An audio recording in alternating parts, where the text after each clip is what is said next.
માનનીય ગોરધનભાઈ મોતીભાઈ પટેલ સાહેબ શ્રી, શાળાના પ્રમુખ સાહેબ શ્રી, સેક્રેટરી સાહેબ શ્રી, કારોબારી સભ્યો, સર્વોદય મંડળીના હોદ્દેદારો તથા વાલી મિત્રો, પત્રકાર મિત્રો અને મારા વહાલા વિદ્યાર્થી ભાઈ બહેનો, આપ સર્વેનું હું આજના 76મા પ્રજાસત્તાક દિન નિમિત્તે હાર્દિક ભાવભર્યું સ્વાગત કરું છું.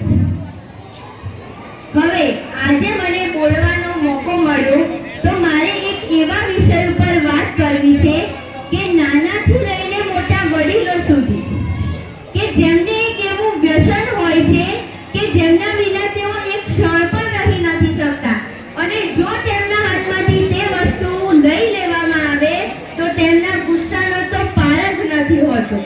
તો બોલો એ વસ્તુ શું હોઈ શકે? હા, મોબાઈલ. જે તેનો સદુપયોગ કરે છે એને મારા વંદન, અને જે તેનો દુરુપયોગ કરે છે એને તો મારે શું કહેવું, એના વિશે તો કોઈ શબ્દ જ નથી. बदलती दुनिया का ऐसा असर होने लगा, बदलती दुनिया का ऐसा असर होने लगा, आदमी पागल और फोन स्मार्ट बनने लगा. તમે મોબાઈલનો ભરપૂર ઉપયોગ કરો, ઇન્ટરનેટનો ભરપૂર ઉપયોગ કરો, પરંતુ યાદ રાખજો એ આપણી સેવા માટે છે, એ આપણા માટે છે, આપણે એના માટે નથી.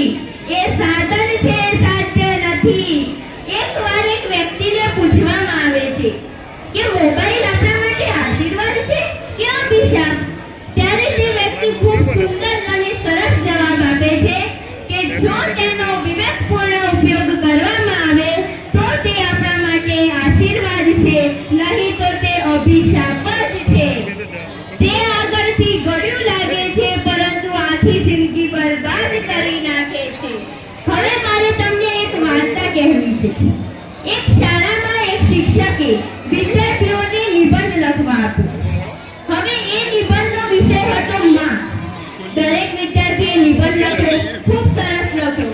એમાં એક વિદ્યાર્થીએ એમ લખ્યું, એનો હાલ હું તમને કહેવા માંગુ છું કે હે ભગવાન, તમે મને આવતા જન્મમાં મનુષ્યનો અવતાર આપવાનો હોય ને તો ના આપજો, મને મોબાઈલ બનાવજો, કેમ કે મારી મમ્મી મારા કરતા તો મોબાઈલને વધુ પાસે રાખે છે, અને જો તમે મને મનુષ્યનો અવતાર આપવાના હોય તો મને ઓફલાઈન મમ્મી આપજો કે જે મારી પાસે જ રહે. लोग पहले सैलरी छुपाते थे, फिर ज्वेलरी छुपाते थे और अब तो गैलरी छुपाने लगे हैं. હવે આપણે મોબાઈલમાંથી ઘણી સુવિધાઓ પ્રાપ્ત કરી શકીએ છીએ. ઓનલાઈન પેમેન્ટ એનાથી સરળ બન્યું છે, એનાથી આપણે ઘણું જ કામ સહેલું બની શક્યું છે. આપણે યુટ્યુબના માધ્યમથી સારા વિડીયો જોઈને જ્ઞાન પ્રાપ્ત કરી શકીએ છીએ. પણ હવે જે હું કહેવા માંગુ છું ધ્યાનથી સાંભળજો. હું વાત કરું કાર્તિક જીવાણી કે જેમને IAS ની અઘરામાં અઘરી પરીક્ષા કે જેને UPSC કહેવામાં આવે છે તે પાસ કરી અને પ્રથમ પ્રયાસમાં જ પાસ કર્યો. હવે જ્યારે એમનું ઇન્ટરવ્યુ લેવામાં આવ્યું ત્યારે ઇન્ટરવ્યુના માધ્યમથી એવું જાણવા મળ્યું કે તેમને માત્ર યુટ્યુબના માધ્યમથી જ શિક્ષણ મેળવ્યું હતું અને 8મા ક્રમ પ્રાપ્ત કર્યો હતો. તો મોબાઈલ આ સમયે સારો સાબિત થાય છે, મોબાઈલ એ આશીર્વાદ સાબિત થાય છે. પણ બીજી બાજુ જો આપણે ખરાબ વિડીયો જોઈએ કે કોઈ એપ્સમાં પડીએ, ઇન્સ્ટાગ્રામ, ફેસબુક, એ વખતે મોબાઈલ અભિશાપ જ સાબિત થાય છે, તે આપણા માટે સારો સાબિત થતો નથી.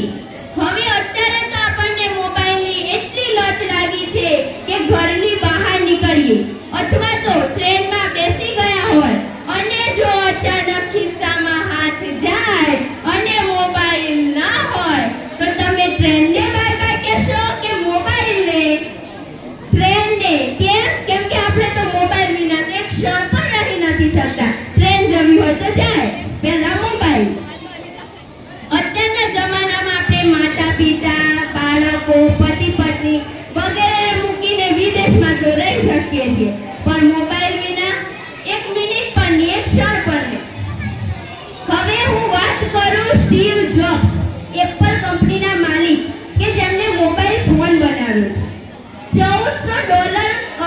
સંપત્તિના તેઓ માલિક છે.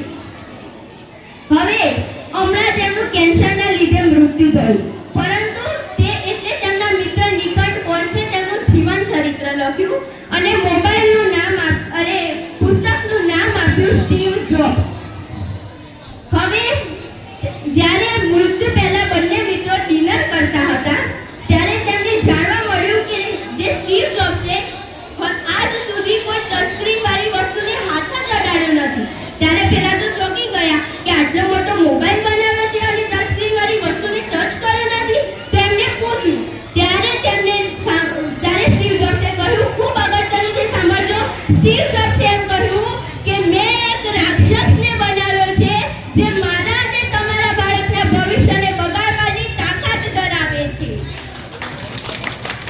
એમને ખુદ એમ કહ્યું કે મારા અને તમારા બાળકને ભવિષ્ય બગાડવાની તાકાત ધરાવે છે. તો હવે તમે જ વિચારો કે તમને ઓનલાઈન ઓર્ડર કરેલું ખાવાની મજા આવશે કે ઘરનું? ઓનલાઈન શોપિંગ કરવાની મજા આવશે કે ઘરે દુકાનમાં જઈને શોપિંગ કરવાની મજા આવશે? હવે આજની જ વાત કરું. આપણા એક હાથમાં ખાવા બેસીએ, જમવા બેસીએ ત્યારે એક હાથમાં ચમચીને કોળિયો હોય અને બીજા હાથમાં તો નક્કી જ છે મોબાઈલ. તો આજથી એવી હું આશા રાખું છું તમે બધા એવી પ્રતિજ્ઞા લો કે જ્યારે પણ જમવા બેસીશું ત્યારે મોબાઈલ ફોનને દૂર રાખી માત્ર પરિવારને જ સમય આપીશું.